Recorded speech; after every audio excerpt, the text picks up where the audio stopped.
그 중국에서 있었던 일인데 아마 이제 스토리를 보니까 문화대혁명 때 있었던 일인 것 같아요. 어떤 이제 교회가 있는데 저 공산당이 그 교회에 들이닥쳐서 이제 교회를 핍박하는데 예수님을 다 부인하게 만든 거예요. 목사로부터 해가지고 모든 성도들이 다 예수를 부인하게끔 하는데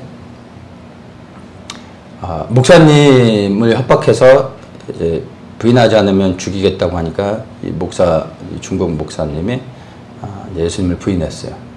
그 성도들도 다 부인을 한 것 같아요. 근데 그 교회에 두 자매가 있었는데 이 두 자매는 끝까지 예수님을 부인하지 않고 믿음을 지킨 거예요. 그래서 이 공산당원들이 원래 공산당원들이 악하잖아요. 예수님을 부인한 이 목사한테 권총을 주고 이 예수를 부인하지 않는 이 두 자매를 총으로 쏴 죽이라고. 그러면 당신의 생명을 살려주겠다고. 근데 이 중국 목사가 잠깐 좀 막 고민을 하다가 이 자매들을 자기가 죽이지 않으면 자기가 이제 죽게 되니까 그러겠다고 한 거야. 그래서 권총을 들고 이 두 자매 앞에 가서 이제 권총으로 이 두 자매를 쏘려고 하는 그 찰나에 이제 이 두 자매가 이렇게 떠는 가운데서 그러나 담담하게 목사에게 이제 마지막 이제 유언과 같은 말을 하는 거죠. 그래서 하는 말이 제가 잘 기억은 안 나는데 우리의 마지막이 목사님을 향하여 원망하거나 저주하거나 우리는 그러지 않는다는 것을 기억했으면 좋겠다고 그런 말을 하면서 목사님께 진심으로 우리가 감사하다는 이 말을 마지막으로 하고 싶다고 그러는 거예요. 목사님이 우리에게 복음을 전해주셨고 예수님을 믿게 해주셨고 우리를 양육해 준 것에 대해 진심으로 감사하다고. 지금 목사님이 들고 있는 우리를 죽이려고 하는 그 권총, 그 손으로 들고 있는 권총, 그 손으로 우리에게 침례를 주셨던 것에 대해서도 감사하고, 그리고 우리가 정말 믿음의 경고에 설 수 있도록 우리에게 말씀을 계속해서 가르쳐 줬던 것에 대해서 진심으로 감사하다고. 그러나 나중에 우리가 죽고 난 후에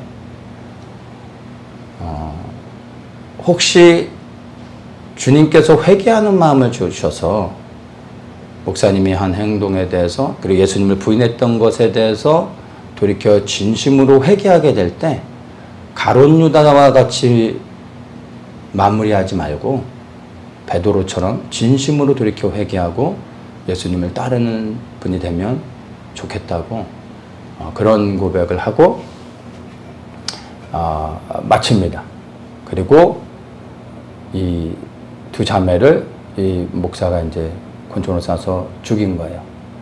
문화대혁명 당시에 실제 어느 중국의 한 시골의 교회에서 있었던 일이라고 합니다. 제가 이 글을 이렇게 쭉 읽는데 글의 내용이 그러니까 마지막으로 이제 쭉 연결해서 이야기하고 싶었었던 게 그 두 자매의 믿음에 대한 거였던 것 같아요. 근데 저는 그냥 그 글만 읽고서 제가 묵상되어졌던 거는 그 두 자매의 믿음이 아니라 저한테 계속해서 이 묵상되어졌던 인물은 두 자매가 아니라 예수님을 부인한 목사였어요. 제가 목사이다 보니까 저는 더 목사에게 주목하게 되더라고요. 그리고 그게 불편한 묵상을 한 주간 동안 계속하게 됐어요. 그러면서 이것이 만들어낸 스토리가 아니라 중국에서 실제 교회에서 있었던 일이고, 그리고 이러한 일이 또 앞으로 마지막 때에 우리의 믿음의 도전이 있을 건데, 또 이러한 스토리들이 중국뿐만이 아니라 전 세계, 또 우리 대한민국에, 그리고 이게 나에게 동일하게 일어날 수 있는 그런 사건이라는 것을 생각하게 될 때 이 묵상이 결코 편하지가 않더라고요. 제가 불편한 가운데서 묵상을 하면서 그 중국 목사를 제가 뭐 판단하기보다 과연 이게 현실이 되어졌을 때, 뭐 영화에서는 이런 스토리 가운데 멋있게 믿음을 딱 지키고 죽는 그런 것들이 스토리에서는 뭐 가능하지만, 실제 현장에서 만약 나에게 총을 들이대면서 예수를 부인하지 않으면 죽인다고 했을 때 나는 끝까지 믿음을 지킬 수 있을까 생각하게 되더라고요. 그러면서 한 주간을 제가 계속 생각하게 됐습니다. 난 할 수 있다 없다 뭐 이런 결론으로 끝나서 될 수 있는 건 아닌 것 같아요. 이 중국 목사를 좀 생각해 볼 때 우리가 질문을 한번 할 수 있을까요? 과연 그렇다면 이 중국 목사의 믿음, 이 신앙은 가짜였는가? 고민해 볼 필요가 있습니다. 근데 이 중국 목사가 가르쳐준 복음, 전해준 복음, 이 복음을 들은 두 자매는 끝까지 믿음을 지켰잖아요. 근데 복음을 전수해줬던 이 목사는 예수님을 부인하게 됐습니다. 과연 이 중국 목사의 신앙이, 그리고 그의 믿음이 가짜였다라고 말할 수 있을까 생각해 봐야 됩니다. 근데 저는 아니라고 생각합니다. 이 중국 목사의 믿음은 진짜였고, 그는 신앙을 가지고 있었고 바른 복음을 전했던 사람입니다. 그 복음을 들었기에, 그러기에 이 자매들이 믿음을 지킬 수 있었습니다. 그러면 왜 중국 목사가 믿음을 저버리고 주님을 부인하게 됐을까 생각해 봐야 되는데, 이유는 너무 간단합니다. 자기 앞에 당한 현실, 즉 죽음이 두려웠던 거예요. 그래서 주님을 부인하게 됐던 겁니다. 근데 왜 이런 일이 일어나게 될까요? 왜냐하면 오늘 나누고 싶은 이야기입니다. 예수님을 믿을 때 예수님께 생명을 드리지 않았기 때문에 이런 일이 일어나는 겁니다. 신명기 6장 4절과 5절에 보면 이렇게 말씀합니다. 이스라엘아 들으라. 우리 하나님 여호와는 오직 하나인 여호와시니 너는 마음을 다하고 성품을 다하고 힘을 다하여 내 하나님 여호와를 사랑하라. 마음을 다하고 성품을 다하고 힘을 다하여 여호와를 사랑하라. 이렇게 말씀하고 있습니다. 이 신명기 6장의 말씀, 우리가 아는 것처럼 유대인들은 테필린이라고 해서 그 이마와 팔에 표를 세우죠. 하나님을 믿는 것에 대한 증거. 그리고 이 테필린 안에 4가지의 말씀이 들어가는데, 그 중에 하나가 바로 이 신명기 6장 4절의 말씀입니다. 4절과 5절의 말씀. 마음을 다하고 성품을 다하고 힘을 다하여 내 하나님 여호와를 사랑하라 라는 겁니다. 근데 이 말씀은 하나님의 명령인 것이죠. 마음을 다하고 성품을 다하고 힘을 다하는 게 뭘까요? 이거를 조금 더 쉽게 설명해 주는 게 마태복음 22장 37절에 예수님께서 이 말씀을, 신명기의 말씀을 언급하시는데 조금 다르게 말씀하십니다. 예수께서 가라사대 내 마음을 다하고 목숨을 다하고 뜻을 다하여 주 너의 하나님을 사랑하라. 마음을 다하고 목숨을 다하고 뜻을 다하여 주 하나님을 사랑하라. 마음과 목숨과 뜻을 다하여 하나님을 사랑하는 것. 이것을 더 쉽게 한마디로 풀어서 얘기하면 생명을 들여서 하나님을 사랑하라. 하나님께 너의 생명을 드리라 라는 명령으로 또한 바꿔서 이야기할 수 있습니다. 애굽에서 이스라엘 백성들, 히브리인들을 구원해 내신 다음에 하나님께서 그들과 언약하시며 하나님의 백성으로 삼으시죠. 그리고 나서 백성이 되어졌기에 그 백성을 향하여 왕이신 하나님께서 그들에게 요구하시는 겁니다. 무엇을요? 신명기 6장 5절의 말씀. 마음을 다하고 성품을 다하고 힘을 다하라. 예수님은 이것을 마음을 다하고 목숨을 다하고 뜻을 다하라. 그리하여 하나님을 사랑하라. 이렇게 명령하시는 겁니다. 백성된 자에게 하나님의 명령입니다. 이 말씀은 구약시대에만 적용되는 게 아니라 우리가 살아가고 있는 신약시대에도 우리 그리스도인 모두에게도 동일하게 적용되어지는 겁니다. 예수님께서 우리를 구원해 주셨습니다. 예수 그리스도께서 십자가에서 죽으심으로 우리의 죄가 사해졌다라는 것을 믿는다라는 것은 예수님이 우리의 구원자이실 뿐만 아니라 또한 구원하신 그분이 부활하심으로 말미암아 우리의 주인이 되셨다라는 것까지 포함하는 겁니다. 그래서 예수 그리스도를 통하여 구원받은 우리는 이제 새로운 생명을 얻은 구원받은 우리의 생명은 우리에게 속한 게 아니라 우리를 구원하신 그리스도께 속하였다라는 것을 우리는 분명하게 기억을 해야 됩니다. 그러면 내 생명이 그리스도께 속하였다라는 것은 이젠 이 생명이 나를 위한 게 아니라 나를 구원하신 그리스도를 위한 거라는 겁니다. 그러면 우리는 이제 구원받은 자, 즉 거듭난 자로서 부활의 생명을 얻은 자로서 이제 우리의 생명을 우리의 삶을 드려 주님을 섬겨야 되는 겁니다. 그래서 신명기에서는 하나님께서 이스라엘 백성들에게 마음을 다하고 목숨을 다하고 뜻을 다하여 주 여호와 하나님을 사랑하라라고 말씀하셨는데 예수님은 이제 구원하시고 나서 이제 이 구원받은 모든 그리스도인들을 향하여 예수님께서 하시는 명령이 있죠. 나를 따라오려거든 자기를 부인하고 자기의 십자가를 지고 나를 쫓으라 라는 말씀을 하셨습니다. 예수님을 따라간다는 것, 예수님을 쫓아간다는 것이 곧 무엇입니까? 우리가 그리스도께 속하연 자라는 것을 고백하고 인정하며 그리고 순종하는 겁니다. 근데 나를 부인하고 나의 십자가를 지고 따라가기 위해서는요. 그것이 포함되어 있는 의미가 곧 생명을 드리는 겁니다. 내가 주님께 생명을 드리지 않고서는 내 자아가 부인될 수 없죠. 나의 십자가를 지고 끝까지 주님을 따를 수 있는 비결은 하나입니다. 생명을 드려야 끝까지 나를 부인하며 십자가를 지고 주님을 따를 수 있는 겁니다. 그래서 주님을 위하여 생명을 드리지 않은 자들은 끝까지 자기를 부인하고 십자가를 지며 주님을 따라갈 수 없게 되는 겁니다. 그래서 주님을 믿을 때 처음부터 생명을 드리지 않고서 주님을 따라가게 되면요. 고난과 핍박을 당할 때 반드시 충돌이 일어나게 됩니다. 그리고 베드로처럼 그리고 가룟유다처럼 그리고 오늘 나눴던 이 중국의 목사처럼 예수님을 나도 모르는 사이에 저주하거나 그리고 예수님을 부인하는 일이 나에게도 일어날 수 있다는 것입니다. 근데 우리는 예수님을 믿을 때 처음부터 생명을 드리면서 믿는 사람들은 사실 많지 않습니다. 왜냐하면 우리는 생명을 드리지 않아도 예수님을 믿는 고백을 드릴 수 있는 상황 가운데 살아가고 있기 때문에 예수를 믿는 것이 불법이 되어지고 정말 예수를 믿는 것이 들키면 총살을 당하는 환경 가운데 있는 사람들은 예수를 믿을 때 처음부터 생명을 드리고 믿습니다. 그 환경이 그렇게 만듭니다. 근데 우리는 처음에 예수님을 믿을 때 그렇게 생명을 드릴 일이 없습니다.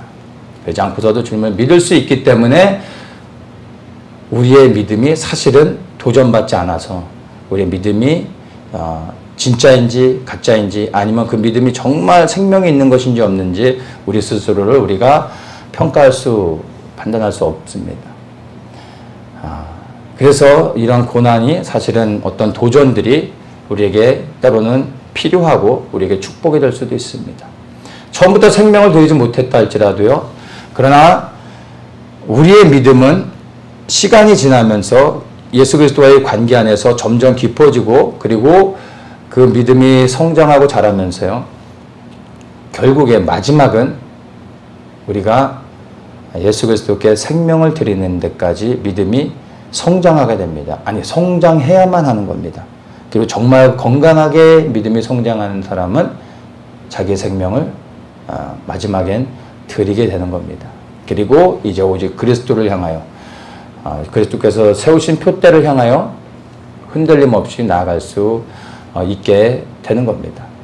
아직까지도 주님께 생명을 드리지 않고 예수님을 믿고 그리고 예수님을 따라가고 있다면 여러분 이 시간을 통하여 결단해야 됩니다.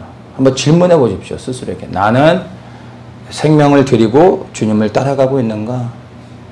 이 부분에 대해서 진지하게 여러분 스스로가 질문하며 고민을 해봐야 하는 것입니다. 이 말씀은 구약시대에 하나님의 백성들을 향하여 하나님께서 요구하셨던 것처럼 우리 그리스도인들에게도 동일하게 여전히 하나님의 말씀을 통하여 우리에게 생명을 드리라고 명령하고 우리에게 요구하고 있다는 것을 반드시 기억해야 됩니다. 예수님의 모든 제자들이 주님께 그들의 생명을 드리면서 따라갔습니다.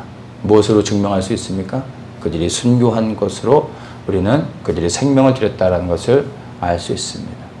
생명을 드리지 않고서는 끝까지 주님을 따를 수 없다는 것을 우리는 제자들의 삶을 통하여 분명히 압니다.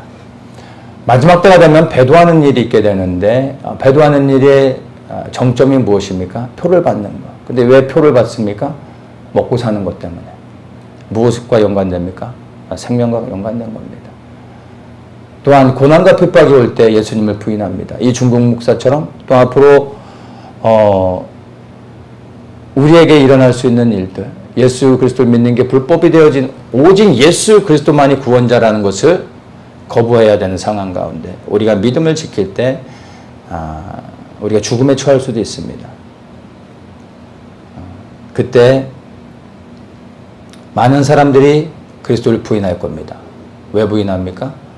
교리적인 것들이 바뀌어서 그들의 신학이 바뀌어서요? 아닙니다. 예수를 부인하지 않으면 죽기 때문에 죽고 사는 것, 즉 생명과 연관되어졌기 때문입니다. 아직은 이런 일들이 우리에게 일어나지 않아서 우리는 실제적인 도전을 받지 않지만 이런 일은 우리에게 곧 일어날 수 있는 일들이기 때문에 이제 우리는 우리의 믿음을 한번 테스트하며 이 부분에 대해서 마음을 정해야 되는 겁니다.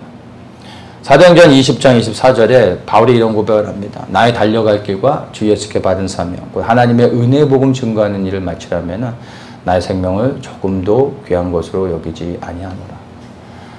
이 고백은 바울이 3차 전도 여행을 마치고 이제 했던 고백입니다. 그러면서 그가 예루살렘을 향해 가려고 할 때 주변에 많은 동료들이 그것을 막습니다. 그리고 예언하죠.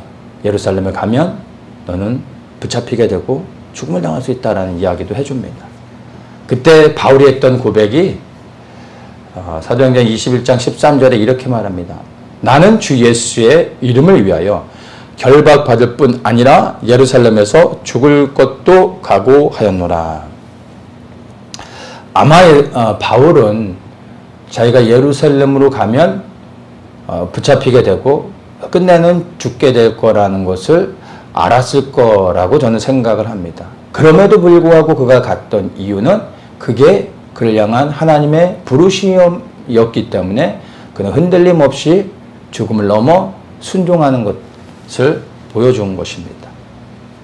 그리고 실제로 예루살렘에가 붙잡히고 로마로 가게 되는데 그가 붙잡혀 있는 동안에 로마에서 복음을 전하며 많은 사람들에게 복음을 증거하고 열방의 복음이 증거되는 일들을 감당했던 것을 우리가 알고 있습니다. 그리고 나서 고린도후서 4장 7절과 8절에 보면 고린도서가 아니라 디모데후서죠. 디모데후서 마지막으로 그가 죽기 전에 했던 고백입니다. 근데 그의 고백을 보면 그가 사도행전 20장에서 했던 그리고 21장에서 했던 그 고백을 이제 마치는 겁니다. 내가 선한 싸움을 싸우고 나의 달려갈 길을 마치고 믿음을 지켰으니 이제 후로는 나를 위하여 의의 면류관이 예비되어졌다라는 고백을 하게 됩니다.